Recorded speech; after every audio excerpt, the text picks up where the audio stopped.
বিসমিল্লাহির রহমানির রহিম। Special security force SSF এর 40তম প্রতিষ্ঠা বার্ষিকী উপলক্ষে আয়োজিত আজকের এই অনুষ্ঠানে উপস্থিত মন্ত্রিপরিষদ সদস্য এবং উপদেষ্টাবৃন্দ, সেনা, নৌ এবং বিমান বাহিনী প্রধানগণ, এসএসএফ প্রধান এবং এই বাহিনীর বিভিন্ন পর্যায়ের কর্মকর্তা ও সদস্য এবং সম্মানিত সুধীমণ্ডলী, আসসালামু আলাইকুম। আজ থেকে 40 বছর আগে সময়ের প্রয়োজনে এই বিশেষ নিরাপত্তা বাহিনী প্রতিষ্ঠিত হলেও 1991 সালের 27শে সেপ্টেম্বর নাম পরিবর্তন করে এসএসএফ নামে এই বিশেষ বাহিনী যাত্রা শুরু করেছিল। দায়িত্বের পরিধিও বেড়েছিল। প্রতিষ্ঠাকাল থেকে আজ পর্যন্ত এই বিশেষ নিরাপত্তা বাহিনীর সঙ্গে যারা যুক্ত ছিলেন কিংবা বর্তমানে যারা দায়িত্ব পালন করে চলেছেন, আমি আপনাদের সবাইকে প্রতিষ্ঠা বার্ষিকীর শুভেচ্ছা জানাই। মরহুমা বেগম খালেদা জিয়া বিভিন্ন মেয়াদে সরকার প্রধান থাকাকালে এবং সর্বশেষ জীবনের শেষ দিনগুলোতে তিনি এভারকেয়ার হাসপাতালে চিকিৎসাধীন থাকা অবস্থায় এসএসএফ অত্যন্ত আন্তরিকতার সাথে দায়িত্ব পালন করেছে। বেগম খালেদা জিয়ার মৃত্যুর পর শুধু বাংলাদেশ নয়, বিশ্বের ইতিহাসে অন্যতম বৃহত্তম নামাজে জানাজা আয়োজনের ক্ষেত্রেও প্রধান সমন্বয়ক হিসেবে এসএসএফ অত্যন্ত গুরুত্বপূর্ণ ভূমিকা পালন করেছে। আমি এসএসএফকে আমার এবং আমার পরিবারের পক্ষ থেকে তার জন্য আবারও আন্তরিকভাবে ধন্যবাদ জানাই। উপস্থিত সুধীবৃন্দ, সরকার প্রধান হিসাবে বর্তমানে প্রতিদিন প্রতি সময়ে আমি এসএসএফ এর কার্যক্রম সরাসরি প্রত্যক্ষ করছি। তবে এসএসএফ এর কার্যক্রমের সঙ্গে আমার পরিচয় নতুন নয়। মরহুমা প্রধানমন্ত্রী বেগম খালেদা জিয়া যখন সরকার প্রধান হিসাবে দায়িত্ব পালন করেছেন তখন থেকেই, অর্থাৎ আমার তরুণ বেলা থেকেই আমি এসএসএফ এর কার্যক্রমের সঙ্গে পরিচিত। এসএসএফ যখন প্রতিষ্ঠিত হয়েছিল সেই সময়ের সঙ্গে বর্তমান সময়ের অনেক পার্থক্য। বর্তমানে আর্থসামাজিক রাজনৈতিক অবস্থা ব্যবস্থা, ভূ রাজনৈতিক পরিস্থিতি এবং তথ্য প্রযুক্তির অবাধ বিকাশের ফলে বহুমাত্রিক নিরাপত্তা চ্যালেঞ্জ তৈরি হয়েছে। এইসব চ্যালেঞ্জ মোকাবেলায় আধুনিক ও যুগ উপযোগী প্রশিক্ষণের মাধ্যমে নিজেদেরকে সার্বক্ষণিক প্রস্তুত রাখা অত্যন্ত জরুরি। একটি বিশেষায়িত বাহিনী হিসাবে সাহস, দক্ষতা, কৌশল এবং সর্বাধুনিক প্রযুক্তিতে এসএসএফ এর পিছিয়ে থাকার কোন সুযোগ নেই। উপস্থিত এসএসএফ সদস্যবৃন্দ, গত 12ই ফেব্রুয়ারি নির্বাচনে রাষ্ট্র পরিচালনার জন্য বিএনপি জনগণের ম্যান্ডেট পাওয়ার পর 17ই ফেব্রুয়ারি থেকে বর্তমান সরকার রাষ্ট্র পরিচালনার দায়িত্ব পালন করছে। রাষ্ট্রীয় নিয়ম অনুযায়ী সরকার প্রধান হিসাবে এসএসএফ সার্বিক নিরাপত্তা ব্যবস্থা গ্রহণ করেছে। আপনারা জানেন, জনগণের দুর্ভোগ লাঘব করে সড়কে যানবাহনের চলাচল স্বাভাবিক রাখতে আমি আমার গাড়িবহরের আকার সীমিত করেছি, যা ডিজি এসএসএফ ওনার বক্তব্যেও উল্লেখ করেছেন বিষয়টি।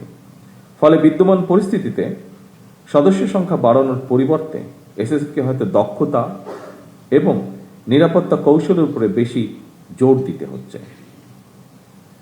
আপনারা যথাসম্ভব সুন্দরভাবে দায়িত্ব পালন করছেন।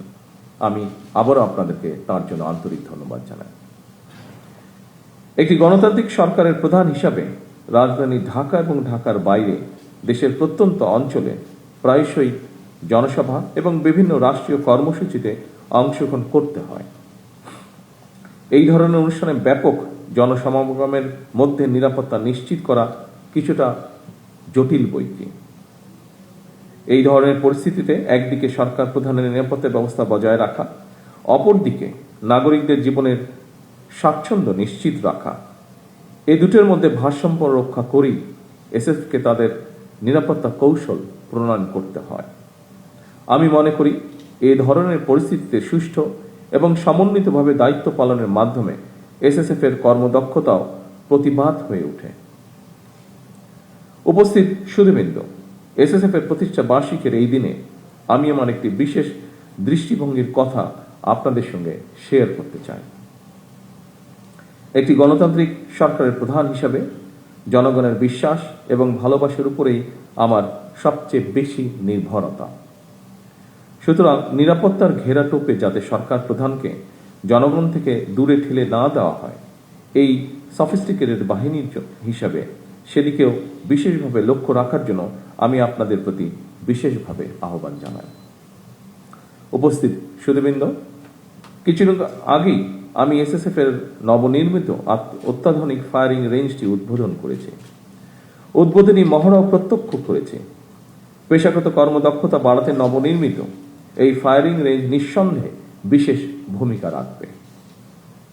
আমি আশা করি নিরাপত্তা কৌশল প্রণয়ন এবং নিজেদের পেশাগত দক্ষতা বাড়াতে আপনারা এই ফায়ারিং রেঞ্জের সর্বোত্তম ব্যবহার নিশ্চিত করবেন। 2002 সালের পরে এসএসএফ এর রেড বুক সময় চাহিদায় অনুযায়ী পুনরায় সংস্কার করে বর্তমানে আরো আধুনিক এবং সময় উপযোগী করা হয়েছে। এই রেড বুক এসএসএফ এর কার্যপদ্ধতি এবং কার্যপদ্ধতির নীতিমালা প্রদানের পাশাপাশি আইনি সুরক্ষাও নিশ্চিত করেছে। আপনাদের জন্য রেড বুকে উল্লেখিত নির্দেশনা সমূহ যথাযথভাবে অনুসরণ অবশ্যই জরুরি। তবে রেড বুকের নির্দেশনার পাশাপাশি সময় এবং পরিস্থিতি বিবেচনায় প্রয়োজনীয় তাৎক্ষণিক সিদ্ধান্ত গ্রহণ এবং বাস্তবায়নেরও সুযোগ রয়েছে।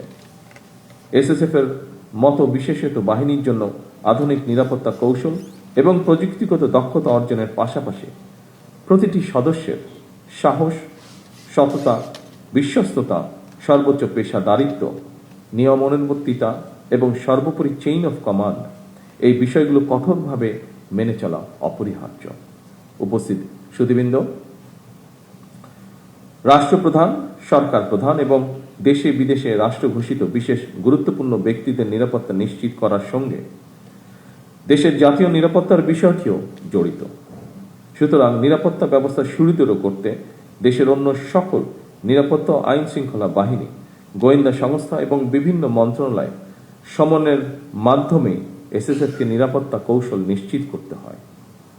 আমি মনে করি সমন্বয় যত বেশি দক্ষতার সঙ্গে করা যায়, নিরাপত্তা ব্যবস্থাও তত বেশি সুচারুরূপে সম্পন্ন করা সম্ভব হয়।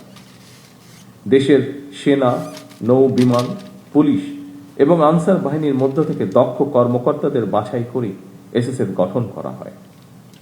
এরপর আপনাদেরকে গুরুত্বপূর্ণ ব্যক্তিদের নিরাপত্তার জন্য আপনাদেরকে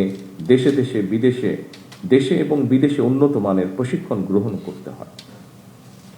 আধুনিক বিশ্বের সঙ্গে তাল মিলিয়ে এসএসএফকে আরো কর্মদক্ষ করে গড়ে তোলার লক্ষ্যে সরকার প্রয়োজনীয় সব ধরনের পদক্ষেপ অব্যাহত রাখবে ইনশাআল্লাহ। উপস্থিত সুধীবৃন্দ, আরো একটি বিষয়ের উপরে আপনাদের দৃষ্টি আমি আকর্ষণ করতে চাই। অবশ্যই আপনারা গুরুত্বপূর্ণ ব্যক্তিদের নিরাপত্তাকে সর্বোচ্চ প্রাধান্য দেবেন। তবে দায়িত্ব পালন করতে গিয়ে জনগণ যাতে কোন রকম রূঢ় ব্যবহারের শিকার না হন, সেদিকেও আপনাদেরকে বিশেষভাবে নজর রাখার জন্য আমি আহ্বান করব। আপনারা দেশের সর্বোচ্চ পেশাদারিত্বের সঙ্গে দায়িত্ব পালন অব্যাহত রাখবেন, এই প্রত্যাশা রেখে আমি আমার বক্তব্য শেষ করছি। আল্লাহ হাফেজ। বাংলাদেশ জিন্দাবাদ।